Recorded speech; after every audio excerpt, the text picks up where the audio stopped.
किर्र अंधारात भक्क उजेड मारत शंकर मास्तरांची मोटरसायकल गावात घुसली तेव्हा दोन्ही हात हलवत गाडीसमोर कोणीतरी त्याला थांबवायचा इशारा करत होते. गपकन ब्रेक दाबून त्याने आपली फटफटी थांबवली. मायला लाईट गेली जणू. या खेड्यात एकदा का लाईट गेली की माहेरला गेलेल्या बायकोसारखी लवकर येत नाही. तो स्वतःशीच पुटपुटला. हेडलाईटच्या उजेडात समोरून वेडा वेताळ हातवारे करत उभा होता. गावात हा वेडा कसा आला कोणास ठाऊक, पण त्याच्या वेडाचा गावकऱ्यांना काहीही त्रास नव्हता आणि भूत दयेपोटी कोणी त्याला हुसकावून लावले नाही, म्हणून तो येथेच स्थिरावला. याचे वास्तव्य कायम मसनवट्यात जवळच्या पिंपळाखाली, म्हणून लोक याला वेताळ म्हणून हाक मारत. "काय रे वेताळा, कशाला आडवा आलास?" शंकरने खेचकून विचारले. "तुला नेणार हाय." "अन कोण?"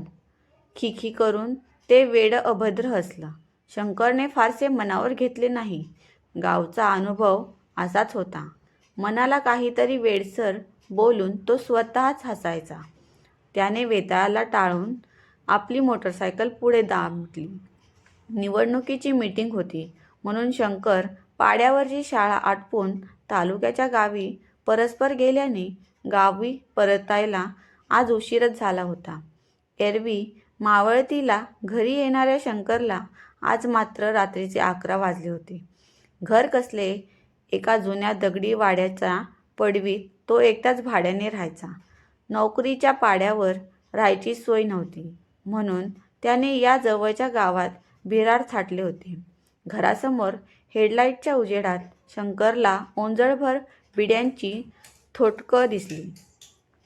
दिग्गू अण्णा बराच वेळ बसून गेलेला दिसतोय. त्याच्या दाराबाहेर घडलेल्या दगडाच्या 4 पायऱ्या होत्या. चांगल्या मांडी घालून बसण्यासारख्या रुंद, आणि त्याला लागून एक कललेचा सिमेंटचा लाईटचा खांब होता. लाईट असताना म्हातारा दिग्गू अण्णा बिडीचा कट्टा घेऊन यायचा अन शंकरला ऐकलेल्या पंचक्रोशीतल्या घडामोडी सांगायचा.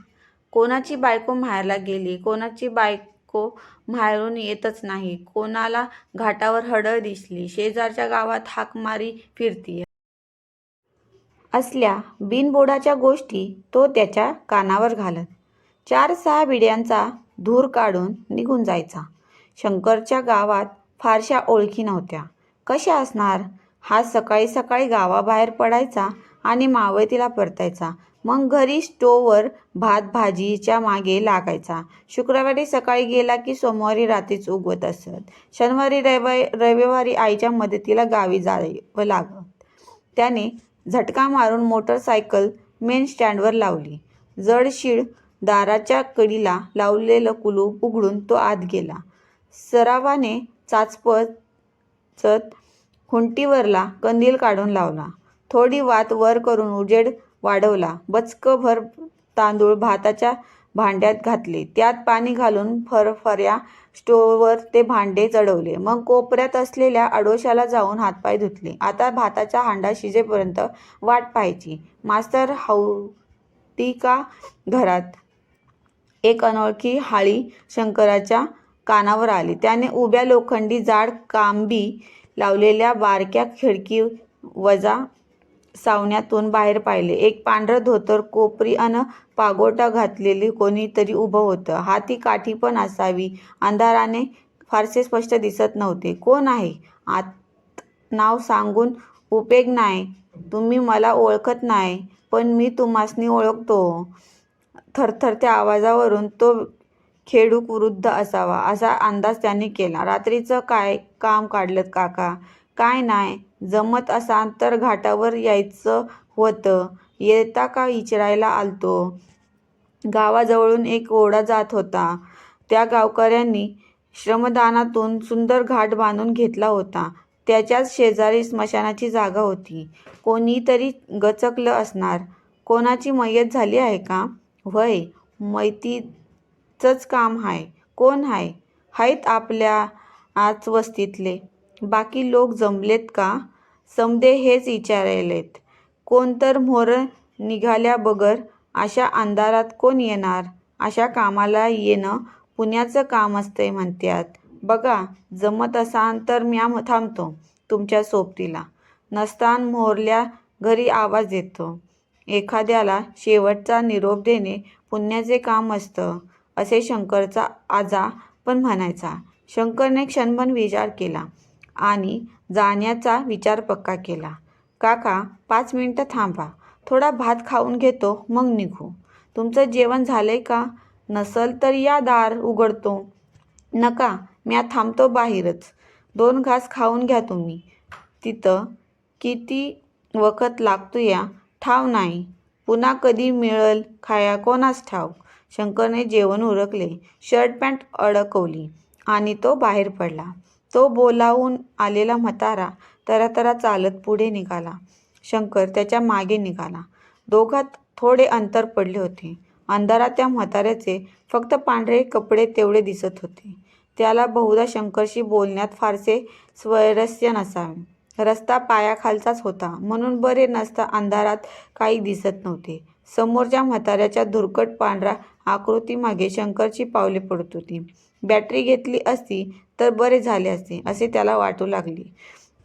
आता ती दोघे गावाबाहेर पडली होती. आभाळ भरून आले असावे, म्हणून चांदण्यांचा कवडसा सुद्धा दिसत नव्हता.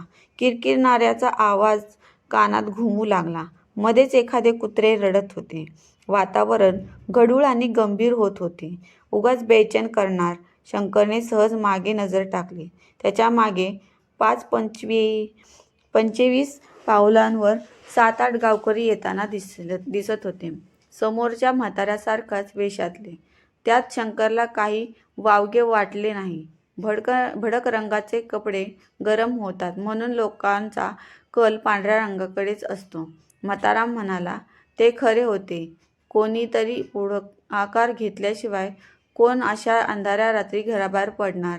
आपल्याला पाहून गावकऱ्यांना धीर आला असावा, म्हणून ते आपल्या मागे निघालेत.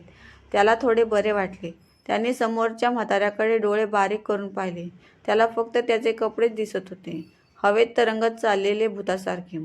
या विचारांसरशी त्याच्या अंगावरून सरसरून काटा आला. त्याच वेळी कुठं तरी घुबडाचे गंभीर ओरडणे ऐकू आले. शंकर गपकन जागीच थांबला. तसा समोरचा म्हाताराही पाठमोरा होता, तरी चालता चालता तसाच थांबला. शंकरने मागे वळून पाहिले. त्याच्या मागे असलेल्या गावकऱ्यांचा आता चांगलाच 30-40 जणांचा जथा झाला होता आणि ते सगळेच थांबले होते. अचानक कडाडून वीज चमकली. क्षणभर आसमंत प्रकाशमान झाला. त्याची दातखिळीत बसलीची पाळी होती. त्यातील एकही गावकऱ्याला हातपाय डोके काहीच नव्हते, फक्त अंगावर चढवल्यासारखी कापडं. सकाळी सहज कॅलेंडरवर नजर टाकली होती, तेव्हा आजच्या तारखे शेजारी काळ्या भरीव वर्तुळाकार चिन्हाचा उलगडा त्याला अचानक झाला. आज अमावास्या होती. पोकळ शिक्षणाने भूताखेतावरल्या अविश्वासाचा खिंडार पडले. त्याच्या घशाला कोरड पडली. हात पाय लटलटू लागले. येथून पळून जावे असे त्याला तीव्रतेने वाटू लागले. त्याने कशीबशी 4 पावले झरझर टाकू पाहिली. समोरचा म्हातारा आणि मागच्या जाथ्याने त्याच्या गतीने तशीच हालचाल केली, जणू त्याच्या पायात ते बांधले होते. आता जाणार कुठे? जेथे जाईल तेथे सगळेच असणार होते. अचानक समोरचा म्हातारा थांबला. 1, 2, 3 असंख्य दिवट्या पेटल्या गेल्या. शंकरच्या आजूबाजूला निर्जीव प्रकाश पडला. त्याला त्या उजेडाने थोडा धीर आला. त्या उजेडात त्याला 2 गोष्टी दिसल्या. एकतर व्यवस्थित रचलेल्या 2 चिता आणि त्यातल्या एकावर पांढऱ्या मधऱ्यात लपेटून ठेवलेली प्रेते. फक्त अग्नी बाकी होते. ढगांची दाटी अजूनही हवेतला गारवा वाढवतच होता. असंख्य दिवट्या पेटलेल्या होत्या, तरी पण कोमटपणा जाणवत नव्हता. शंकरच्या बाह्य जाणीवा बधीर होत असलेल्या सारख्या वाटू लागले होते. हा प्रकार काय आहे? त्याने आजूबाजूला नजर टाकली. सारे जण माणसे कसली भूतच. खाली माना घालून आदबीने उभी होती, जणू कोणीतरी अधिकारी माणूस जवळच असावा. आणि सरणावरले ते प्रेत सावकाश उठून बसले. शंकर डोळे फाडून समोरचे दृश्य पाहत होता. क्षणाक्षणाला त्याच्या हृदयाची धडपड वाढत होती. समोर दिसणाऱ्या घटकांचा अर्थ त्याचा मेंदू लावू शकत नव्हता. ते प्रेत महाराज जसा सिंहासनावर ऐटीत बसावा तसे ताठ त्या सरणावर बसले. त्याने हळूच आपले दोन्ही हात आभाळाकडे पसरले, डोके वर करून हात जोडले. तसेच हात खाली आणत स्वतःच्या चेहऱ्यावरला पांढरा कपडा फाडून दिला. त्या प्रेताचा उघडा चेहरा शंकरच्या माहितीतील होता. एक कडाडती वीज शंकरच्या मनात चमकून गेली. सरणावर ऐटीत बसलेला गावातला वेडा वेताळ होता. या मास्तर, आज आमच्या पालखीचा मान तुम्हाला देण्यात येतोय. वेडसर वेताळाचे उच्चार कमालीचे सुसंस्कृत होते. मान कसला? तू कोण? शंकरने कसेबसे विचारले. अरे, या मूर्खा माणसाला सांगा आम्ही कोण आणि पालखीचा मान काय असतो ते. तो मगाशी घाटावर येत का विचारायला आलेला माणूस म्हणजे फक्त अंगार घातल्यासारखे कपडे. शंकर जवळ सरकले. मास्तर, हे वेताळ महाराज आहे. वेताळ महाराज म्हणजे आम्हा भूतांचे राजे. आज अमावास्या आहे. महाराजांच्या पालखी निघते आजच्या रात्री. त्या पालखीसमोर आम्ही दंगल करतो. ज्याला पालखीचा मान मिळतो त्याच्या इशाऱ्यावर सगळी भूत नाचते. वेताळ महाराज खुश झाले की पुढच्या अमावास्येला त्याच्या सोबत गोंड्याच्या पालखीत बसता येते. मला नाही कळलं, पण मी आता काय करू? तुम्ही फक्त शेजारी असलेल्या सारणाला पेटवून द्या, बाकी आपोआप होईल. शंकरच्या हाती पलिता देत त्यांनी सांगितले. क्षणात ती चिता पेटून उठली. आगीने लवकरच ती चिता ताब्यात घेतली. अग्नीच्या ज्वाला वाट सापडेल त्या चितेच्या फटीतून ओसांडून वाहू लागल्या. मांस जळत असल्याचा वास घाटावर आणि नदीच्या काळ्या पाण्यावर पसरू लागला. इतक्यात एखादा फुगा फुटावा असा आवाज झाला. रसरसत्या चितेच्या आहारातून चिलग्यांचा डोह वर उसळू लागला. कवटी फुटली होती. त्या आवाजासरशी शंकरला आतापर्यंत वाटणारी भीती पळून गेली. तो हाड पोखरणाऱ्या गारवा कुठं गायब झाला होता.